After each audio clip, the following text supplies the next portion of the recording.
మత్తయి రాసిన సువార్త 16వ అధ్యాయము 23వ వచనం. మత్తయి రాసిన సువార్త 16వ అధ్యాయము 23వ వచనం. అయితే ఆయన పేతురు వైపు తిరిగి, సాతానా, నా వెనుకకు పొమ్ము, నీవు నాకు అభ్యంతర కారణమై ఉన్నావు. చాలమ్మా, ఈ సందర్భాన్ని ఈరోజు మనం జ్ఞాపకం చేసుకుందాం. యేసుక్రీస్తు ప్రభు వారు సువార్తను ప్రకటిస్తూ అనేక ప్రాంతాల్లో తిరుగుతూ ఉన్నారు. అనేక మంది జనాలను చూస్తున్నప్పుడు ఒక్కొక్క మనిషి స్వభావాన్ని ఆయన పసిగడుతూ ఉన్నారు. వాళ్ళకి ఎలా దూరంగా ఉండాలి, మంచి వాళ్ళతో వాళ్ళకి ఎలా దగ్గరగా ఉండాలో తన శిష్యులకు నేర్పిస్తూ తన ప్రయాణాన్ని, సువార్త యాత్రను కొనసాగించారు. ఆయన చూస్తున్నప్పుడు సమాజంలో సామాన్యుల పరిస్థితి బాగానే ఉంది, కానీ బోధకుల పరిస్థితే బాలేదు. అందులో ముఖ్యంగా పరిసయ్యులు, సద్దూకయ్యులు. ఒక సందర్భంలో వారు యేసుక్రీస్తు వారిని ఇబ్బంది పెట్టాలి అని పరిసయ్యులు, సద్దూకయ్యులు, శాస్త్రులు లేక ప్రధాన యాజకులు ఎప్పుడు యేసుక్రీస్తు వారి మీద ఏదో ఒక నేరాన్ని మోపాలని, ఏదో ఒక మాటలు ఆయన విసిగించాలని ప్రయత్నం చేస్తూనే ఉండేవారు అనమాట. ఆయన చూసి చూసి చూసి వాళ్ళు వచ్చారు, మాట్లాడారు, వాళ్ళతో సమాధానం చెప్పి పంపించేసిన తర్వాత వాళ్ళు ఇటువైపు నుంచి అటువైపుకు వెళ్ళారు, సముద్రం వైపుకి. శిష్యులందరినీ పిలిచి, ఇదిగో మీరు ఒక విషయాన్ని నేర్చుకోవాలి, మీరు పులిపిండి విషయంలో జాగ్రత్తగా ఉండాలి అని చెప్పారు. అందుకని వీళ్ళు గుసగుసలు ఆడేసుకుంటున్నారు 12 మంది. ఏమని, చూసావా మనం రొట్టెలు తీసుకురావడం మర్చిపోయాం కదా, అందుకే ఆయన మనల్ని అంటున్నాడు ఇది అది అని అంటుంటే యేసుక్రీస్తు వారు నవ్వుకొని, పిచ్చోళ్ళారా, మీరు తేనంత మాత్రాన మనకు నష్టపోయేది ఏమి ఉండదు కదా, మీకు తెలియదు ఏముంది, 5 రొట్టెలు 2 చిన్న చేపలు ఎంతమందికి పంచాను నేను? ఎంతమందికి? 5,000 మందికి పంచితే 12 గంపలు మిగిలాయి కదా. అలాగే 4 రొట్టెలు కొన్ని చిన్న చేపలని 4,000 మందికి పంచితే 7 గంపలు మిగిలాయి కదా. మరి కొంచెంలోనే మిగిల్చేంత చేయగలిగిన నేను మీరు రొట్టెలు తేనంత మాత్రం తిడతానా? ఎందుకు మీరు ఆలోచించలేకపోతున్నారు అని కొంచెం గట్టిగా మాట్లాడి, నేను చెప్పిన పులిపిండి మీరు అనుకుంటున్న పులిసిన పిండి కాదు, పరిసయ్యులు, సద్దూకయ్యులు అనే పులిపిండి విషయమై మీరు జాగ్రత్తగా ఉండండి అని చెప్పారు. అంటే పులిసిన పిండి కొంచెమైనా, మంచి పిండి మొత్తాన్ని, అది కనుక కొంచెం పులిసిపోయిన పిండి తీసుకెళ్ళి ఇంత మంచి దానిలో కొంచెం పెట్టామనుకోండి, ఆ పిండి మొత్తం కూడా ఏమైపోద్ది? పులిసిపోద్ది కదా. అందుకని యేసుక్రీస్తు వారు బాగా గమనిస్తూ, మీరు వాళ్ళ బోధను నమ్మి మీరు జీవిస్తారేమో, వాళ్ళ బోధ పులిపిండి లాంటిది. అంటే వాళ్ళు చెడిపోవడమే కాక వినే మిమ్మల్ని కూడా చెడగొట్టే ప్రయత్నం చేస్తారు. కాబట్టి మీరు వాళ్ళ విషయంలో జాగ్రత్తగా ఉండాలి అని నేర్పారు. ఎందుకంటే వాళ్ళ వలన వీళ్ళు పాడైపోతారన్నది ఆయన గ్రహించిన విషయం. బోధకులుగా వాళ్ళ మాట మీరు వింటారు, అప్పుడు వాళ్ళు స్వలాభం కొరకు ద్వేషంతోనో లేకపోతే పైనే చదువుతారు కానీ లోపల భావాన్ని గ్రహించలేరు. కాబట్టి వాళ్ళు ఏది చెప్తే మీకు అదే అనిపిస్తుంది. కాబట్టి మీరు అలా వినకూడదు, జాగ్రత్తగా ప్రతిదానిని పరిశీలన చేసుకోవాలి అని ఇలా చెప్పుకుంటూ వెళ్తూ ఉన్నారు. ఇలా నడుచుకుంటూ వెళ్తూ ఉండగా ఫిలిప్పుదైన కైసరియా ప్రాంతం వచ్చింది. మనం గతంలో మాట్లాడుకున్నాం. ఫిలిప్పుదైన కైసరియా ప్రాంతము అంటే, ఫిలిప్పుదైన కైసరియా అనేది ఒక ఊరి పేరు. ఆ ఊరికి వెళ్ళారు యేసుక్రీస్తు వారు. వెళ్తూ ఉండగా ఆయనకు ఒక ఆలోచన వచ్చింది. ఏమనంటే, నా గురించి ప్రజలు ఏమనుకుంటున్నారు, నన్ను చూసి ప్రజలు ఏమనుకుంటున్నారు, అసలు నేను ఎవరిని అనుకుంటున్నారు అని ఒక ఆలోచన వచ్చింది. వెంటనే శిష్యుల్ని దగ్గర పిలిచి, అంటే ఎప్పుడు ఉంటారు కదా శిష్యులు, ఆగి ఒకసారి అందరిని చూసి, నాయన నన్ను గురించి ప్రజలందరూ ఏం చెప్పుకుంటున్నారు, ఆ నోటి ఈ నోటి ఏదో ఒకటి మాట్లాడతారు కదా, ఏమనుకుంటున్నారు చెప్పండి అంటే, వెంటనే అందరూ నోరెప్పి, ఏమండి మిమ్మల్ని ఏలియా గారు అనుకుంటున్నారండి, మోషే గారు అనుకుంటున్నారండి, ఇర్మియా గారు అనుకుంటున్నారండి, బాప్తిస్మిచ్చి యోహాను గారు అనుకుంటున్నారండి అని చెప్పారు. చెప్తే సరే ఓకే, అప్పుడు ప్రవక్త ఏలియా గారు మరణించారు, మళ్ళీ ఏలియా వస్తాడు అనే ఒక మాట ఉంది కదా, ఏలియా మరలా వస్తాడు, మొత్తాన్ని చక్కబెడతాడు ఉంది, కాబట్టి మళ్ళీ నేనే ఆయనను అనుకున్నారేమోలే అనుకున్నారు. అలాగే ఇర్మియా గారు అనుకున్నారు, మోషే అంటే నాలాంటి ఒక ప్రవక్త మీలో పుడతారన్నారు కాబట్టి అనుకుని మొత్తం ఇలా అనుకుని యేసుక్రీస్తు అన్నారు. సరే వాళ్ళందరూ ఏదో అనుకుంటున్నారులే, మీరేమనుకుంటున్నారు నా గురించి అని అడిగారు. అప్పుడు అందరి గురించి అడిగినప్పుడు ప్రజలు ఏమనుకుంటున్నారు అన్నప్పుడు 12 మంది నోరిప్పారు. కానీ మీరేమనుకుంటున్నారు అన్నప్పుడు ఎవ్వరూ నోరిప్పలేకపోయారు. ఒక్క పేతురు గారు మాత్రమే నోరు విప్పి, నువ్వెవరు వెంటయ్యా? సజీవుడగు దేవుని కుమారుడవైన క్రీస్తువి అన్నారు. వెంటనే యేసుక్రీస్తు ప్రభువారు చాలా సంతోషపడిపోయి వెంటనే అన్న మాట చూద్దాం ఒకసారి. మత్తయి రాసిన సువార్త 16వ అధ్యాయము 17వ వచనం. అందుకు యేసు, సీమోను బర్యోనా, నీవు ధన్యుడవు, పరలోకమందున్న నా తండ్రి ఈ సంగతి నీకు బయలుపరచనే కానీ నరులు నీకు బయలుపరచలేదు. ఎవరో మనుషులు చెప్తే తెలిసిన విషయం కాదు ఇది నీకు. నిజంగా నేను దేవుని కుమారుడను, నేను దేవుని కుమారుడను, నా తండ్రి సజీవుడు, ఆది అంతము లేనివాడు, నా తండ్రి సజీవుడు, ఆయనకు ప్రియమైన కుమారుణ్ణి నేను. ఆ సంగతి నీకు తెలిసిందంటే, ఇప్పటికి ఎవ్వరికి అర్థం కాని విషయం మొదట నీకే తెలిసిందంటే నా తండ్రే బయలుపరచాలి తప్ప మనుషుల వల్లైతే ఇది అయ్యేది కాదు అని మెచ్చుకుని వెంటనే పరలోక రాజ్యపు తాళపు చెవిని ఆయనకిచ్చి, ఏ చెవిని? నా వైపు చూసి చెప్పండి, ఏ చెవిని? తాళపు చెవిని. ఏ తాళం? పరలోక రాజ్యపు తాళపు చెవి. పరలోక రాజ్యపు తాళపు చెవి అంటే పరలోకానికి తాళం వేస్తుంది. దేవుడు దూతలతో లోపల కూర్చొని బయట తాళం వేయించి భూమి మీద నుంచి వచ్చేవాళ్ళు తీసుకోవడానికి తాళాన్ని పేతురు గారికి ఇచ్చి గేటు దగ్గర పేతురు గారు నుంచోబెట్టారు. అంతేనా? అంతే కదా? అంతేనా? మీకు వీళ్ళు చెప్తారు అంతేనా? పరలోక రాజ్యపు తాళపు చెవి పేతురు గారికి ఇవ్వడం అంటే అర్థం ఏంటి? పరలోకానికి తాళం వేసి ఆ తాళపు చెవి పేతురు గారికి ఇచ్చి గుమ్మం దగ్గర నిలబెట్టి, ఇప్పుడు చనిపోయిన వాళ్ళందరూ వస్తారు కదా, పరలోకమే కదా వస్తారు, ఆ వచ్చిన వాళ్ళకి వచ్చినట్టు తాళం తీసి లోపలికి పంపించమని గేటు దగ్గర పెట్టారు. గేటు లోపలేమో బాప్తిస్మిచ్చి యోహాను గారు ఉన్నారు చివరి స్థానంలో. పరలోక రాజ్యపు తాళపు చెవి అంటే ఇది భూమి మీద యేసుక్రీస్తు వారు స్థాపించబోయే రాజ్యం. తాళపు చెవి అంటే ఆ రాజ్యంలోనికి మొట్టమొదటిగా ప్రవేశించేవారు పేతురు గారి బోధ వలన ప్రవేశించాలి. ఆ రాజ్యంలో ప్రవేశించేవారు ఎవరు అంటే యేసుక్రీస్తు దేవుని కుమారుడని నమ్మిన వారు మాత్రమే. అదే పెంతెకోస్తు పండుగ దినాన పేతురు గారు బోధ చేస్తే, మేము పాపము చేశాము అని ఒప్పుకుని యేసుక్రీస్తు దేవుని కుమారుడు అని ఒప్పుకొని బాప్తిస్మం తీసుకున్న 3000 మంది. తాళాన్ని తీసింది పేతురు గారు, అయిపోయినది. కానీ తాళం ఇచ్చింది ఈ సందర్భంలో. ఏ సందర్భంలో?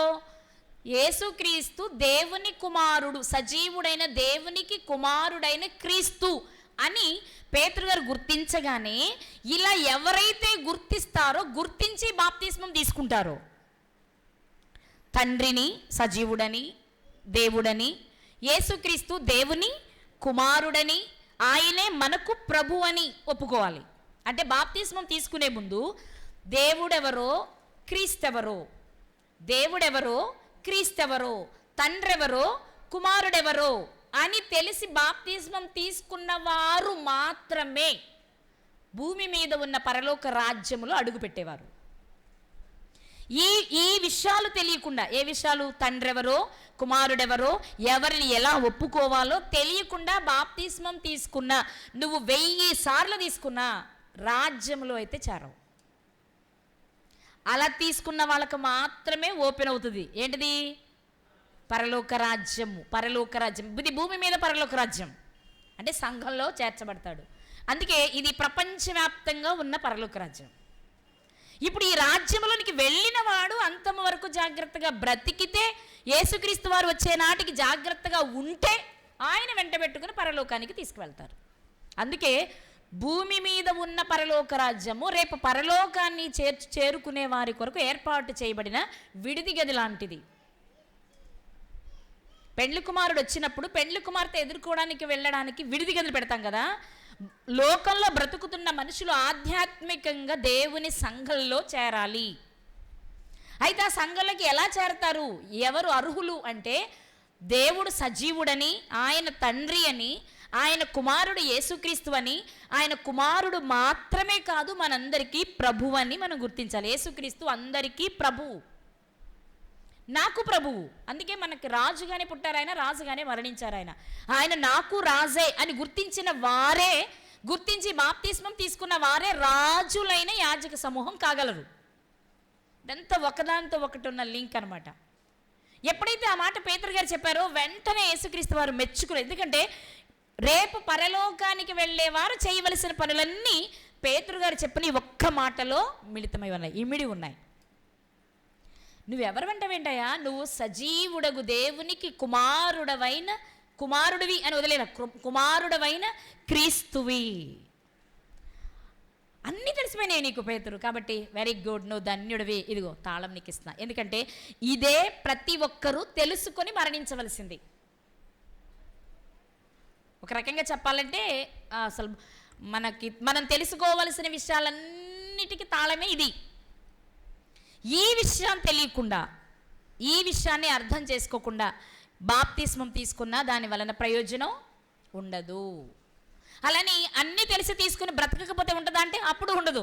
ఇది కేవలం ప్రవేశించడం కొరకు తెలుసుకోవాల్సిన విషయం. ప్రవేశించిన తర్వాత జాగ్రత్తగా అంతము వరకు బ్రతికితేనే అప్పుడు అక్కడికి వెళ్తాం. లేదు అంటే ఈ రాజ్యంలో నుంచి కూడా బయటకు నెట్టివేయబడతాం అనమాట మనం. ఈ విషయాలన్నీ చెప్పిన తర్వాత తాళపు చెవులు ఆయనకి ఇచ్చేశారు. నువ్వు ఎవరిని బంధిస్తే వారు బంధించబడతారంటే అర్థం ఏంటంటే ఇవి తెలియకుండా నువ్వు బాప్తీసం ఇవ్వను అంటే చల్లదు. అంటే బాప్తీసం ఇచ్చే ముందు ప్రతి వ్యక్తి దీన్ని గుర్తించాలి. ఈ వ్యక్తికి తండ్రి ఎవరో తెలిసిందా, కుమారుడు ఎవరో తెలిసిందా, ప్రభువుగా యేసుక్రీస్తుని అంగీకరించాడా, ఈ వ్యక్తి బాప్తిస్మం తీసుకోవడానికి అర్హుడా కాదా అని గ్రహించి ఎవరైతే ఓకే ఇతనికి అన్నీ తెలిసాయి అనుకుంటారో అప్పుడు మాత్రమే బాప్తిస్మం ఇవ్వాలి. అదే నువ్వు ఎవరిని బంధిస్తే వారు బంధించబడతారు, ఎవరికి నువ్వు విడుదలిస్తే విడుదల కలుగుద్ది. అది అంటే బోధకులకి చెప్పిన మాట అనమాట. అది ప్రతి ఒక్కరికి. ఇవన్నీ మాట్లాడేగానే ఇప్పుడు యేసుక్రీస్తు వారు ఏం చేశారు అంటే మత్తయి గారు రాసిన సువార్త 16వ అధ్యాయము 21వ వచనం. మత్తయి గారు రాసిన సువార్త 16వ అధ్యాయము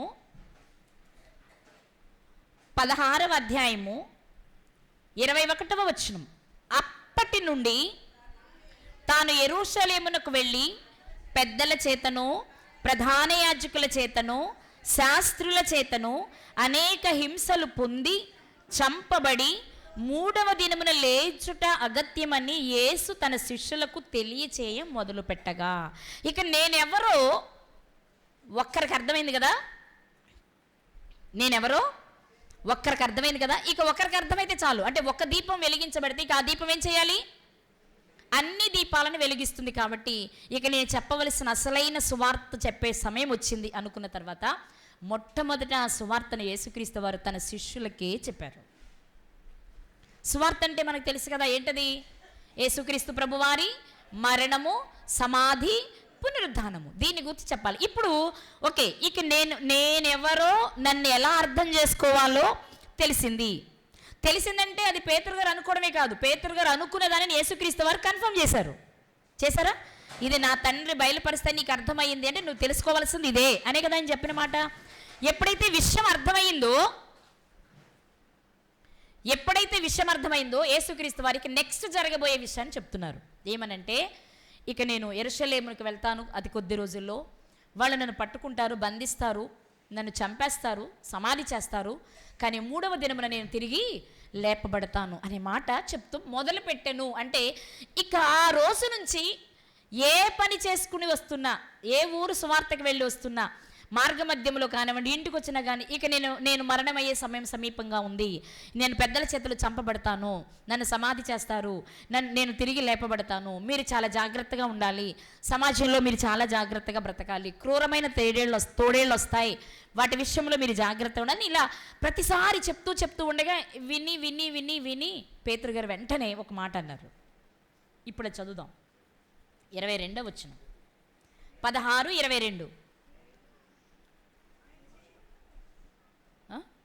16:22 చదువమ్మ. పేతురు ఆయన చేయి పట్టుకుని, ప్రభువా అది నీకు దూరమగునుగాక, అది నీకెన్నడును కలగదని ఆయనను గద్దింపసాగును. ఎందుకు ప్రభు అలా పద్దాకు చెప్తావు కదా? మీకు బాగా అర్థం కావడానికి ఒక ఎగ్జాంపుల్ చెప్తా. ఎప్పుడైనా మనం నలుగురు కూర్చొని మాట్లాడుకుంటుంటే, లేదా ఇద్దరు మాట్లాడుకుంటూ ఉండగా ఆరోగ్యం బాగాలేదనుకో, ఇంకేముందండి నా పని అయిపోయింది, ఇంక రేపు మా పని అట్లున్నాను, ఇంక నేను వెళ్ళిపోతానండి అన్నామనుకో, ఊరుకో ఏం మాట అది అని మనం వెంటనే నోటి మీద చేస్తాం సహజంగా. అంటే ఆ మాట వినడానికి మనకి నచ్చదు, ఇష్టం ఉండదు. ఏంటి ఉద్దేశం ఏంటి? అయ్యో అప్పుడే అలా అంటే మనిషి జీవితంలో చివరి ఘట్టం ఏది అంటే మరణం.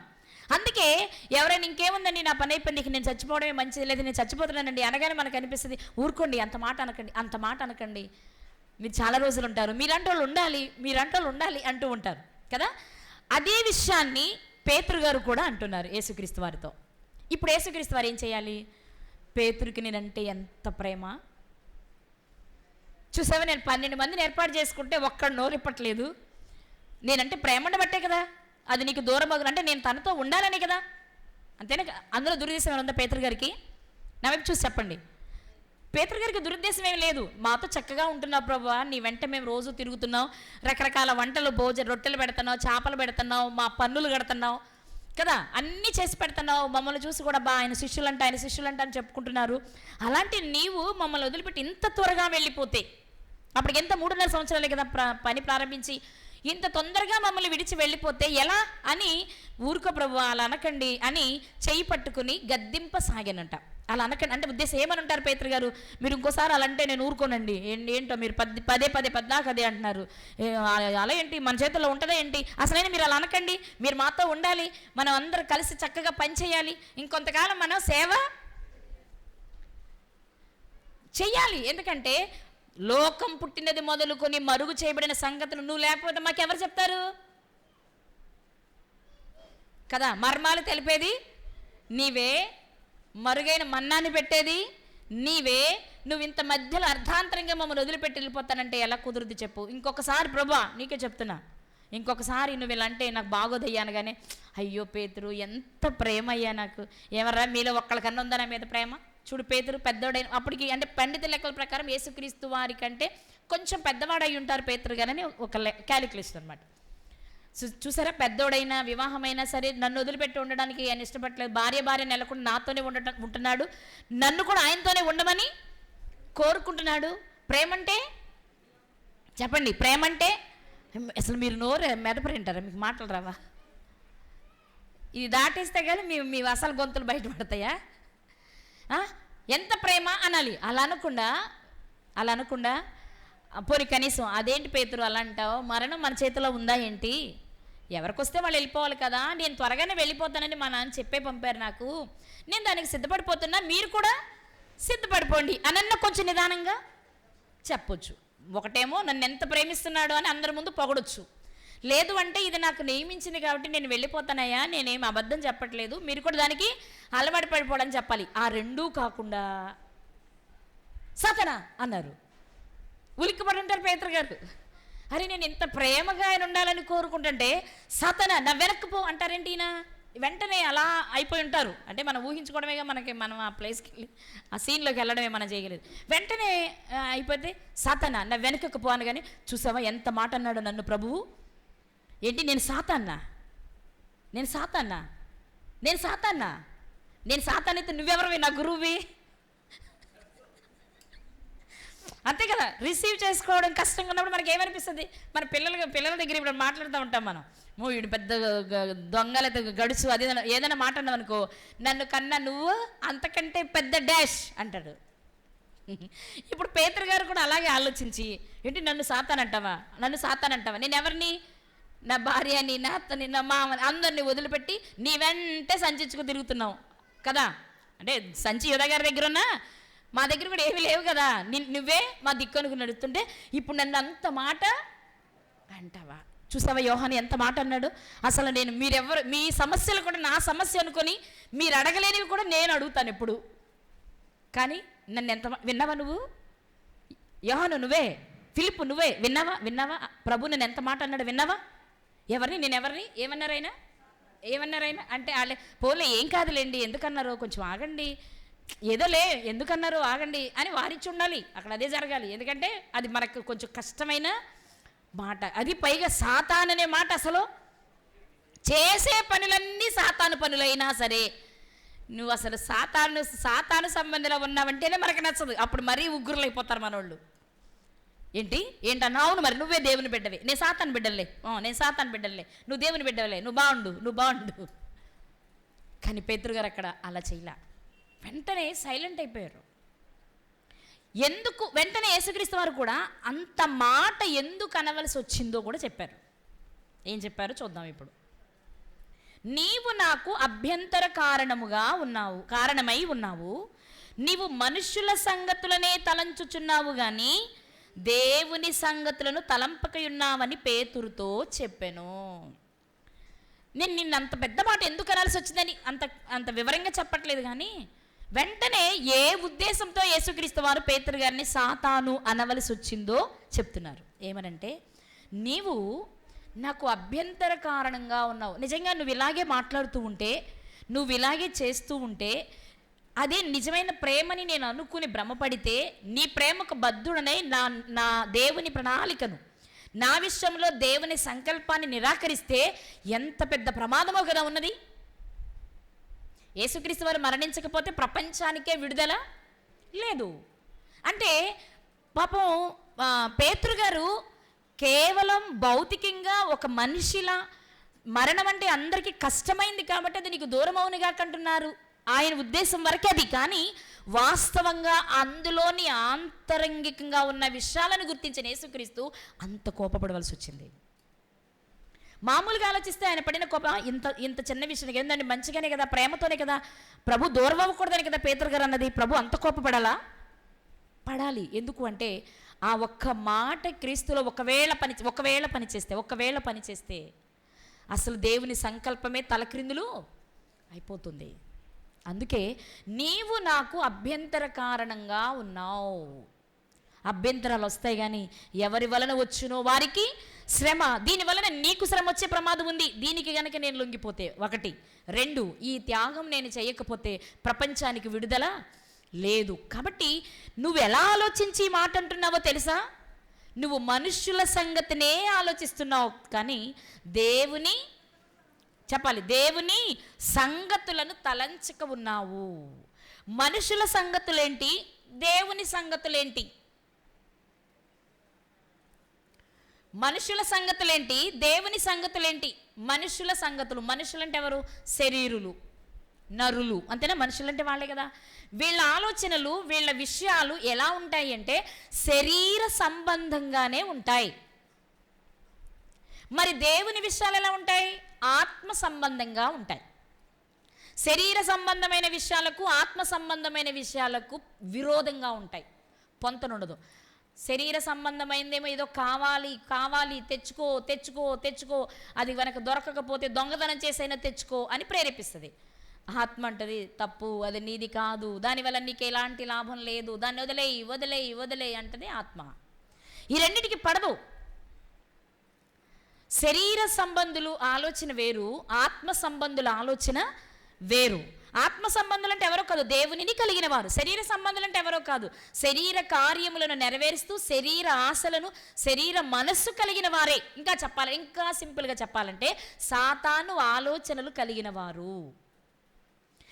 వారి మనసు ఎంతసేపు భూ సంబంధమైనదై, శరీర సంబంధమైనదై, లోక సంబంధమైనదై ఉంటుంది. వాటి మీదే వారి దృష్టి ఉంటుంది. అది ఎలా ఉంటుంది అంటే ఇదే మత్తయి గారు రాశారు. ఒకసారి అది చూసుకుని వద్దామా? మత్తయి గారు రాసిన సువార్త 6వ అధ్యాయము, మత్తయి గారు రాసిన సువార్త 6వ అధ్యాయము 25వ వచనం. అందువలన నేను మీతో చెప్పినదేమనగా, ఏమి తిందుమో ఏమి త్రాగుదుమో అని మీ ప్రాణమును గూర్చి అయినను, ఏమి ధరించుకొందుమో అని మీ దేహమును గూర్చి అయినను చింతింపకుడి.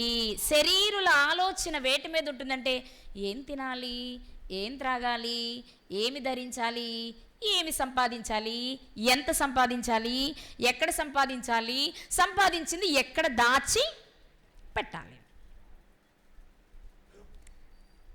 అంతేనా? తిండి దేనికి చెప్పండి? శరీరానికేనా? దప్పిక శరీరానికేనా? వస్త్రము శరీరానికేనా? మనం సంపాదించుకునేవన్నీ శరీరపరంగా శరీరానికే. శరీర సంబంధులు శరీర సంబంధులు, మనుషుల ఆలోచన ఎలా ఉంటుంది అంటే దేహాన్ని కప్పుకోవడానికి, అంటే దేహానికి సంబంధించిన వాటి మీదే మనస్సు ఉంటుంది. అమ్మ ఈ పూట కడుపు నిండింది, రేపు ఎలాగో వెంటనే వస్తుంది మనకు ఆలోచన. అమ్మయ్య ఇవాళ కడుపు నిండిపోయింది, నో ప్రాబ్లం, రేపు ఉంటే ఉందో లేత లేదు అనుకునే వాళ్ళు తక్కువ. ఏమంటారు, మనం ఎక్కువ మంది ఏమంటాం, ఇవాళకి ఓకే కానీ మరి రేపు ఎలాగా. అందుకే అధ్యాయాలు చివరికి వచ్చినప్పటికి రాయబోసారు, రేపటిని గూర్చి మీరు చింతించవద్దు, ఏనాటి కీడు ఆనాటికి చాలు. ఎందుకు చెప్పబడింది అనుకున్నారు? మనిషి ఆలోచన ఈ రోజుతో కలిగిన దానితో తృప్తి చెందలేము చాలా వరకు. కనీసం ఒక రోజుకు ఉంటే బాగుండు అనుకుంటాం. ఒక రోజుకి సంపాదించుకునే స్థాయికి ఎదిగిన తర్వాత ఒక వారం రోజులకి నిల్వ ఉంచుకుంటే చాలు అనుకుంటాం. వారం రోజులకి నిల్వ ఉంచుకునే స్థాయికి ఎదిగిన తర్వాత నెలకు నిల్వ ఉండాలంటాం, సంవత్సరానికి నిల్వ ఉండాలంటాం. ఆ తర్వాత లక్షాధికారులు, కోటీశ్వర్లు ఎవరో వాళ్ళతో పోటీ పడదాం అనుకుంటాం. శరీరానికి ఉన్న పెద్ద జబ్బే ఉన్న దానితో తృప్తి చెందలేదు. ఏమీ లేనప్పుడు ఒకలా ఉంటుంది, కొంచెం కొంచెం పెరగడం ప్రారంభించిన తర్వాత ఇంకా కావాలి, ఇంకా కావాలి, ఇంకా కావాలి అనిపిస్తూ ఉంటుందన్నమాట. అందుకే ఏమి తిందామా, ఏమి త్రాగుదామా, ఏమి ధరించుకుందామా, ఏమి సంపాదించుకుందామా అని ఆలోచిస్తూ ఉంటాడు. ఈ ఆలోచనలో పడిన ఆ వ్యక్తికి మరణం అంటే భయం. అమ్మో నాకు ఇంకా చాలా పనులు ఉన్నాయండి, ఇప్పుడే మరణం వస్తే ఎలా అనే వాళ్ళని చాలామందిని చూస్తాం మనం. లేదా ఇంకొంతమంది తెలివిగా ఏం చెప్తారంటే ఇప్పటివరకు ఓకేనండి, ఇంకో చిన్న చిన్న పనులు ఉన్నాయి, అవి అయిపోయిన తర్వాత వెళ్ళిపోయినా పెద్ద నాకు బాగా నష్టమేమీ లేదు అంటే ఉండాలనేదే వాళ్ళు చెప్పే ఉద్దేశం. అంటే తన కోరికను వ్యక్తం చేస్తూ ఉంటాడు, ఇంకేదో చెయ్యాలి, ఇంకెంతకాలమో బ్రతకాలి.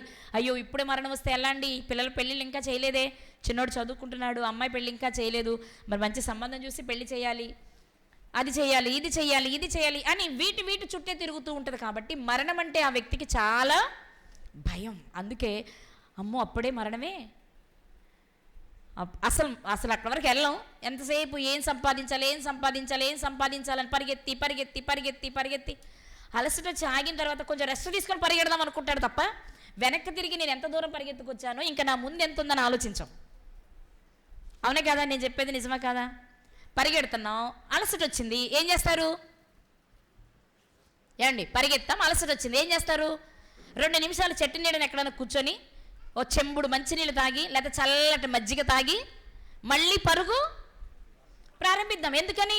ఇంకా చాలా వయసు ఉంది నాకు, నేను చాలా బాధ్యతలు ఉన్నాయి నాకు, ఇవన్నీ తీరాలి అంటే నేను పరిగెత్తక తప్పదు అనుకుంటామే తప్ప అప్పుడే అలసట వచ్చిందే ఇంక ముందుకు నేను ఎంత పరిగెత్తగలను, ఒకవేళ మధ్యలోనే నేను మరణిస్తే నా పరిస్థితి ఏంటి అని ఆలోచించే వాళ్ళ సంఖ్య ఎంత ఉంటుందో చెప్పండి మీరు ప్రపంచంలో. ఉంటుందా? అప్పుడేమో పరిగెత్తే పనిలో ఉంటాడు, పెద్ద అయిన తర్వాత ఏమీ సంపాదించలేకపోయినా ఏం చేయాలనే చింతలోనే ఉంటాడు తప్ప నేను మరణిస్తే నరకానికి వెళ్ళిపోతానేమో కదా, ఎవరి కోసం నేను పరుగులు తీస్తున్నానో వారెవరూ నన్ను నరకం నుంచి తప్పించలేరు కదా అని ఒక చిన్న ఆలోచన రాదు చూడండి. అది శరీర సంబంధుల లక్షణం. నేను మరణిస్తానంటే ఒక మనిషిలా ఆలోచిస్తున్నావు నువ్వు పేతురు, లేకపోతే నేను అంత పెద్ద మాట అనవలసిన అవసరం నాకు లేదు. నువ్వు ఎలా ఆలోచిస్తున్నావు? ఒక మనిషిలా ఆలోచిస్తున్నావు, మనుషులు ఆలోచించేలా ఆలోచిస్తున్నావు.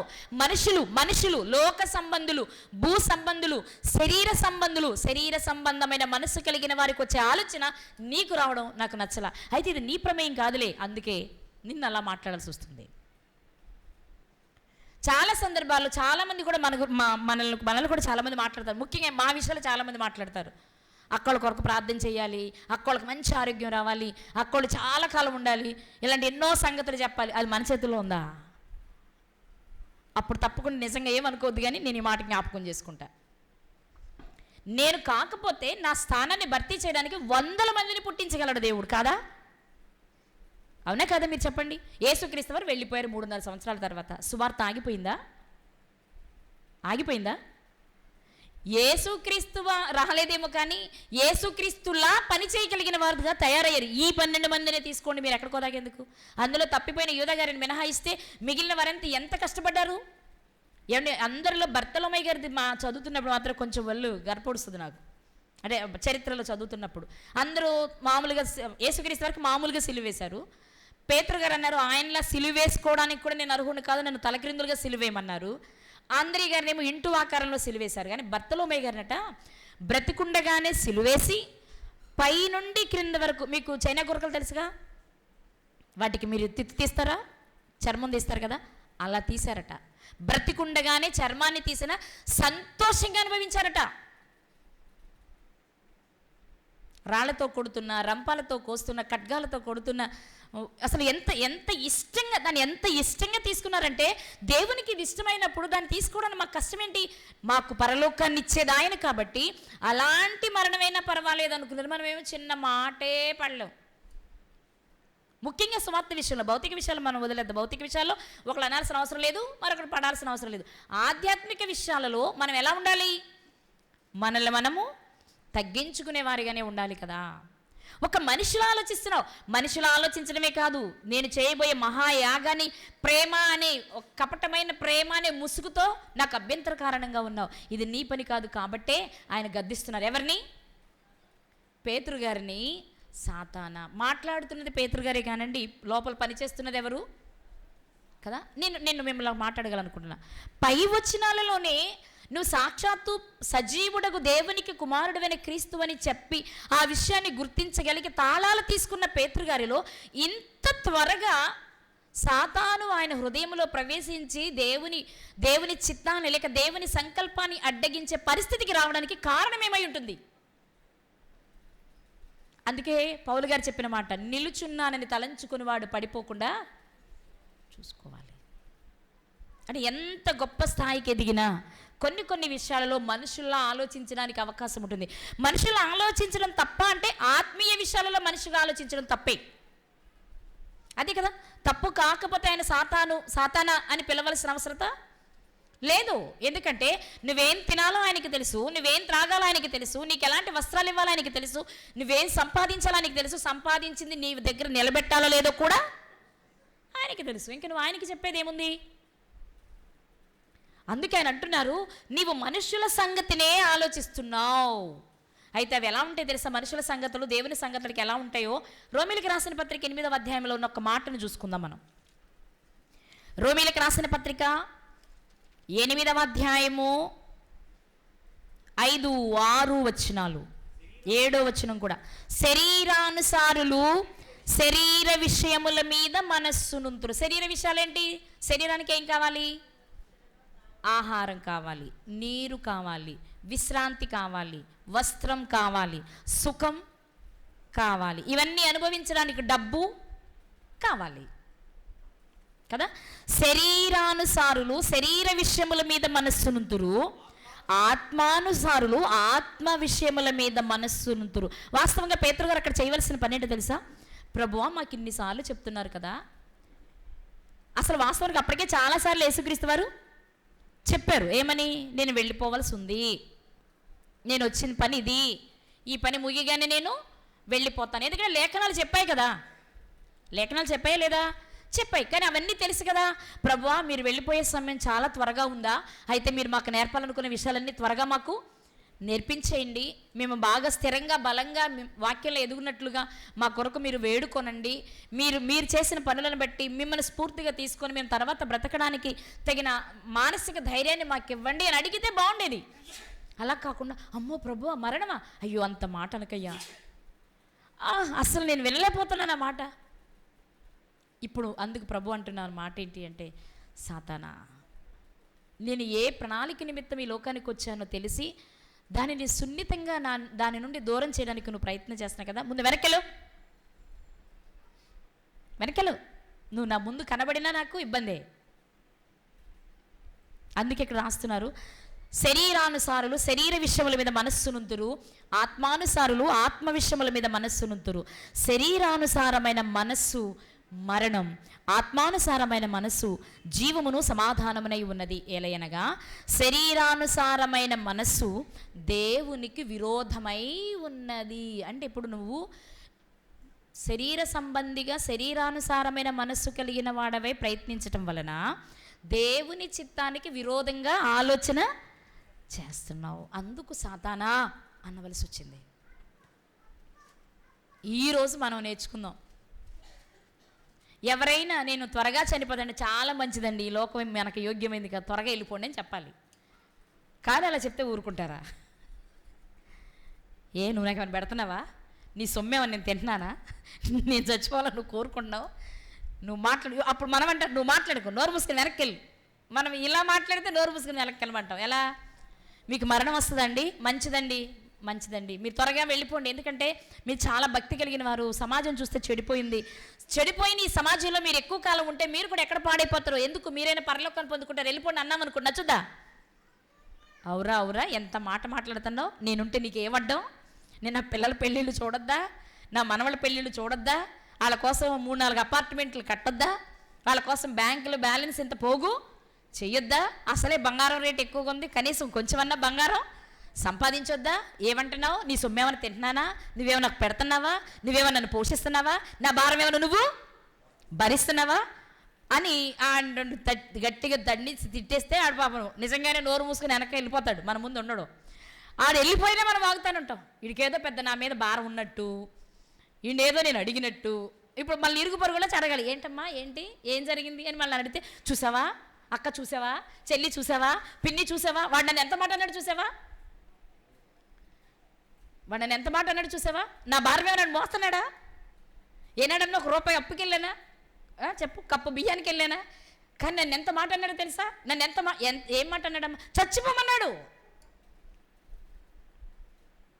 అంటారు. కానీ నిజమే కదా, లోకం పాపభూయిష్టమైంది కదా, ఇప్పటికి నేను నీతిగానే బ్రతుకుతున్నానులే, ఇంకా ఉండి మాత్రం లోకంలో నేను చేయగలిగేది ఏముంది, అన్నీ చూశాను కదా, నేను నా ఆత్మను చక్కగా సిద్ధపరచుకొని చాలా త్వరగా, అందరూ భక్తులంతా తక్కువ కాలంలోనే వెళ్ళిపోయారు కదా, బాప్తిస్మిచ్చి యోహాను గారు 33 సంవత్సరాలే, యేసుక్రీస్తు వారు 33.5 సంవత్సరాలే, స్టెఫెను గారు తక్కువ కాలమే, వాళ్ళంతా చక్కగా సేవ చేసి కృత నిబంధనలోనికి వచ్చేటప్పటికి అందరూ సేవ చేసి ఎంత త్వరగా వెళ్ళిపోవాలి వెళ్ళిపోవాలి వెళ్ళిపోవాలి, భక్తుల్ని చూడాలి, ప్రభువుని చూడాలి అనే ఆశతో వెళ్ళిపోయి ఎప్పుడు వెళ్ళిపోదామా అని చూసిన వాళ్ళే కదా.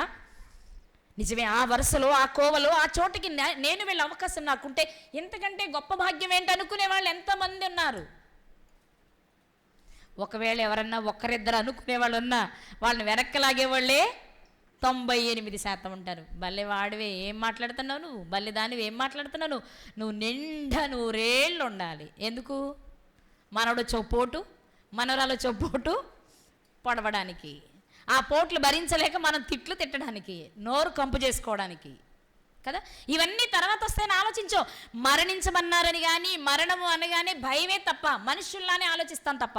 కానీ ఇక్కడ ఆలోచించవలసింది పేతురు గారికి చెప్తున్నారు యేసుక్రీస్తు వారు. ఈరోజు మనకి చెప్తున్న మాట ఏంటో తెలుసా, మనుషుల్లా ఆలోచించొద్దు, శరీరానుసారిగా ఆలోచించొద్దు. ఏమి తినాలి, ఏమి త్రాగాలి, ఏమి ధరించుకోవాలి, ఏమి సంపాదించుకోవాలి కాదు చేయాల్సింది, దేవుని ఆలోచనలకు తగినట్టుగా ఆలోచించాలి. మరి దేవుని ఆలోచనలు ఏంటి? ఆత్మకు ఆహారం ఎలా పెట్టాలి, ఎక్కడ సమృద్ధి అయిన ఆహారం దొరుకుతుంది, అది ఎంత దూరంలో దొరుకుతుంది, ఆ చోటికి నేను ఎలా వెళ్ళి దాన్ని నేను సమకూర్చుకోగలగాలి, ఇది ఆలోచన. ఆ ఆహారాన్ని సమకూర్చుకోవడానికి కానీ ఆ ఆహారాన్ని పంచిపెట్టడానికి కానీ నువ్వు పరిగెత్తేటప్పుడు ఎన్నో శ్రమలు వస్తాయి. ఆ శ్రమలను నువ్వు ఎలా అనుభవించాలి? సంతోషంగా, ఇష్టంగా.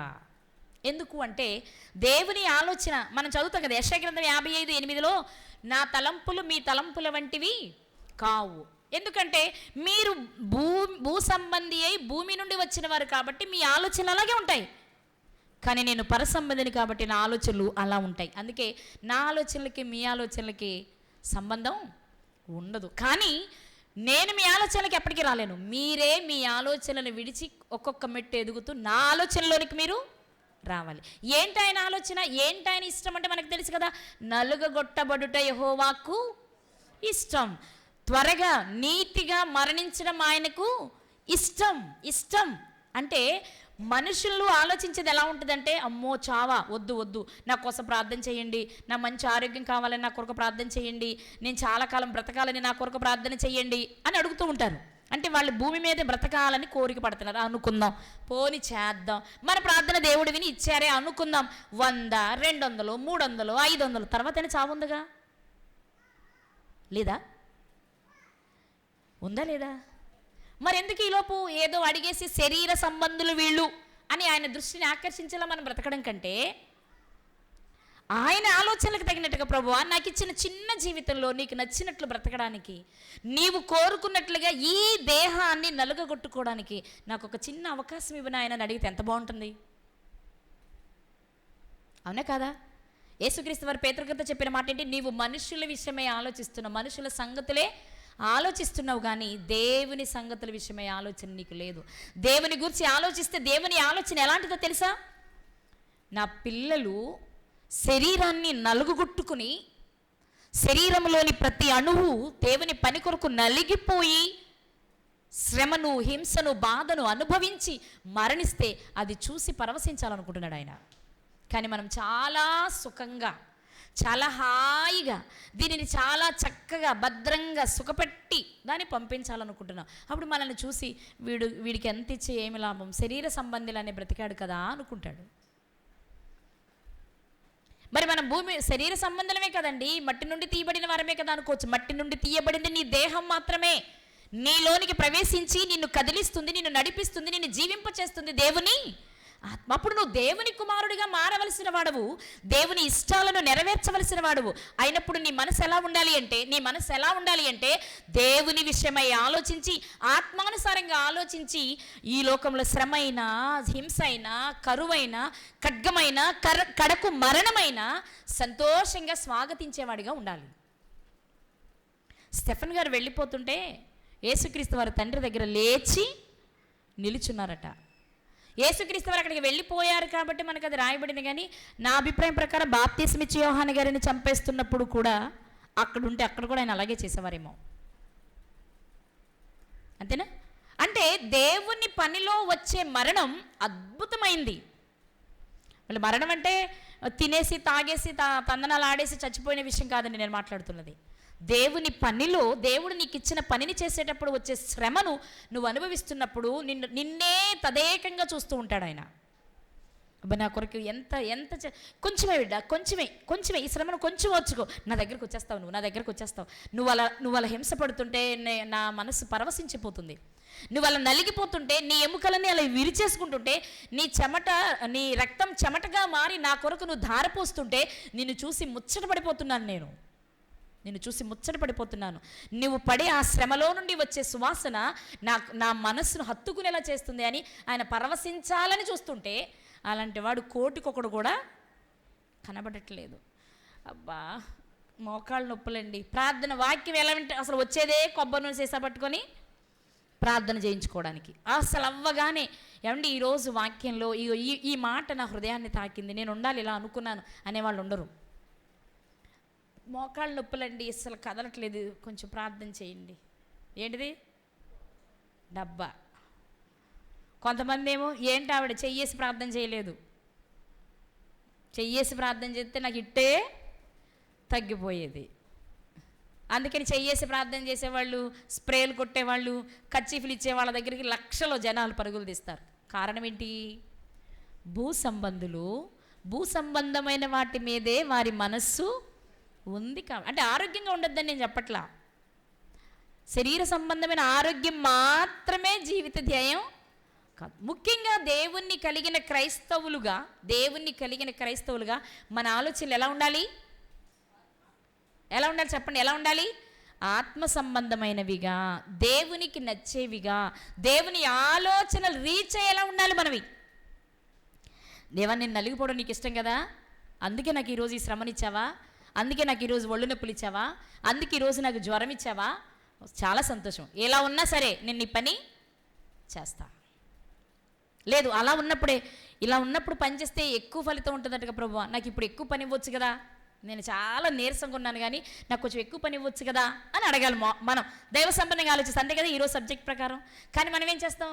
ఈరోజు నా ఒంట్లో అస్సలు బాగాలేదండి, ఈ వారం నేను బయటికి రాలేను, ఇంకెవరినన్నా తీసుకెళ్ళండి. ఈరోజు బాగాలేదండి, ఈరోజు ఆపేసుకుందామా దేవుని పని, వచ్చే వారం పెట్టుకుందామా, వచ్చే నెల పెట్టుకుందామా, వచ్చే సంవత్సరం పెట్టుకుందామా అంటున్నామంటే ఇక నేను చెప్పక్కర్లా మనం ఎలా ఆలోచిస్తున్నాం. యేసుక్రీస్తు ఆ సందర్భాన్ని దేవుడు మన కొరకు ఎందుకు రాయించారో తెలుసా? మనము మనుష్యులమైనప్పటికీ దేవుని పిల్లలులా ఆలోచించాలి. మన ఆలోచనలు అంటే ఏ మరణాన్నే లెక్క చేయలేదు అంటే ఇక మిగిలిన మనకేం లెక్క? అంతే కదండి, మరణమే మనకది తృణప్రాయంలో అనిపించాలి అని దేవుడు చెప్తున్నారు. అలా అనిపిస్తుంది అనుకోండి, మరణమే మనకి చిన్నగా అనిపిస్తే మిగిలినవన్నీ అసలు మనకి లెక్కే ఉండకూడదు కదా, లెక్కలోనికే రాకూడదు కదా. కానీ మనం అలా ఉండలేక పోతున్నాం. అలా ఉండలేని ప్రతిసారి మనల్ని చూసి దేవుడు అనుకుంటున్నాడు, వీడు నా బిడ్డగా బ్రతకాలి కదా, కానీ ఎవరి బిడ్డలా ఉన్నాడు చెప్పండి? ఎవరి బిడ్డలా ఉన్నాడు? సాతాను బిడ్డలా మారిపోతున్నాడే. అరే, వాడికి బిడ్డగా ఉండడానికి కాదు నేను నిన్ను పంపించింది లోకానికి. అపవాది సంబంధులు ఎలా ఉంటారో మనకు తెలుసు కదా. వారు నరహంతకులు, అబద్ధికులు, అబద్ధమునకు జనకులు, దురాశ పరులు, శరీరాన్ని సుఖపెట్టుకోవాలి అనుకునేవారు ధనవంతునిలా, తమ కడుపే వారి దేవుడని భావించేవారు, ఇంకేదో ఇంకేదో ఇంకేదో కావాలి పరుగులు తీసేవారంతా. అంటే శరీరమునకు సంబంధించిన సుఖాలను అందించాలి అనుకునేవారంతా సాతాను సంబంధులు. దేవుని పని కనిపిస్తుంటే వాక్యం వినేది కావచ్చు, వాక్యం చెప్పేది కావచ్చు, సువార్త పరిచర్య కనిపిస్తూ ఉండగా ఆ పనిని ఆపి నువ్వు చెప్పే ఏ కారణమైనా కావచ్చు, అది నువ్వు ఏ కారణాన్ని చెప్పినా సరే నువ్వు ఒక శరీర సంబంధిగా ఆలోచిస్తున్నావు, సాతాను బిడ్డగానే ఉన్నావని అర్థం. ఇది నేను ఎవరిని ఉద్దేశించి చెప్పేది కాదు, వాక్యం చెప్తున్న మాట.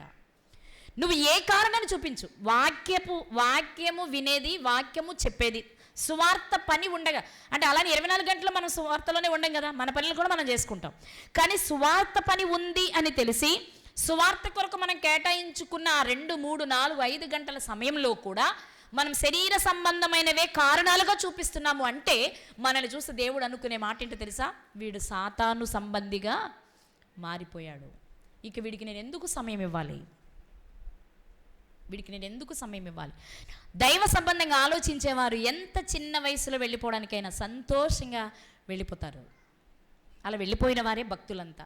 అందుకే ఈరోజు దేవుడు మనతో మాట్లాడుతున్న విషయం ఏంటి అంటే, మనము మనుషుల విషయాలను దృష్టిలో పెట్టుకొని మనుషుల్లానే ఆలోచిస్తున్నామా, దేవుని సంకల్పాన్ని దృష్టిలో పెట్టుకుని దేవుని మనసుకు తగినట్లుగా ఆత్మ సంబంధమైన విషయాలను గురించి ఆలోచిస్తున్నామా? మన ఆలోచన ఎలా ఉందో దాన్ని బట్టి మనం ఎవరి పిల్లలము అనేది అర్థమైపోతుంది. తోటి మనుషులు ఒకవేళ గట్టిగా మాట్లాడలేకపోవచ్చేమో, కానీ దేవుడు మాత్రం మనల్ని చూసి అనుకునే విషయం తెలుసు. అలాగే యేసుక్రీస్తు వారు మనల్ని చూసి ఇలాంటి వారి కొరకు నేను త్యాగం చేసింది అని బాధపడే పరిస్థితి కూడా ఉంటుంది. అందుకే ఈరోజు దేవుడు మనతో మాట్లాడుతున్న విషయం ఏంటంటే, నీ ఆలోచన శరీర సంబంధమైనదిగా ఉందా, ఆత్మ సంబంధమైనదిగా ఉందా? అంటే భూమి నుండి తీసిన, అంటే మట్టి నుండి వచ్చిన దేహానికి సంబంధించిన ఆలోచనలతో నువ్వు ఉంటే శరీర సంబంధమే, కానీ దేహాన్ని నడిపే ఆత్మ దేవుని నుండి వచ్చింది, తిరిగి అక్కడికే వెళ్ళాలి అని ఆలోచన కలిగిన వాడవైతే నీ ఆలోచన దేవునికి నచ్చుతుంది. అప్పుడే నిన్ను బళ అనగలడు, నిన్ను చూసి సంతోషించగలడు. నీవు వెళ్ళిపోతుంటే, నువ్వు తిరిగి రావాలని నేను కోరుకుంటుంటే, నువ్వు వెళ్ళడానికి సిద్ధపడినప్పుడు దేవదూతల సమూహాన్ని నీ కొరకైనా పంపిస్తాడు. ఎప్పుడు? ఆయన పనిలో మన జీవితాలను, మన దేహాలను నలుగుగొట్టుకుని మరణానికై ఎదురు చూస్తూ, ఆ మరణం వచ్చినప్పుడు సంతోషంగా వెళ్ళగలిగే వారి కొరకు ఆయన ఎదురు చూస్తున్నాడు. వాళ్ళ కొరకు ఆయన సిద్ధపరిచిన సైన్యము, సమూహము ఎంతో అద్భుతమైంది. లేదు ఇక్కడే ఇక్కడే ఇక్కడే ఇక్కడే అనుకుంటే ధనవంతుల్లానే మన పరిస్థితి ఉంటుంది. కాబట్టి ఎలా ఉండాలనుకుంటున్నారో, ఎలాంటి ఆలోచనలు కలిగి మీరున్నారో ఒకసారి మీరు ఆలోచన చేసుకోండి. కాబట్టి మరణ విషయంలో భయపడవలసిన అవసరతే లేదు. శరీర సంబంధమైన మరణానికి, మళ్ళీ ఆత్మ సంబంధమైన మరణం అయితే భయపడుతూనే ఉండాలి. శరీర సంబంధమైన మరణానికి భయపడేవాడు సాతాను బిడ్డ, ఆత్మ సంబంధమైన మరణానికి భయపడేవాడు దేవుని బిడ్డ. అంతే. ఎవరిలా ఉండాలనుకుంటున్నారో నిర్ణయాన్ని మీకే వదిలేస్తున్నాను. మంచి నిర్ణయాన్ని తీసుకోండి.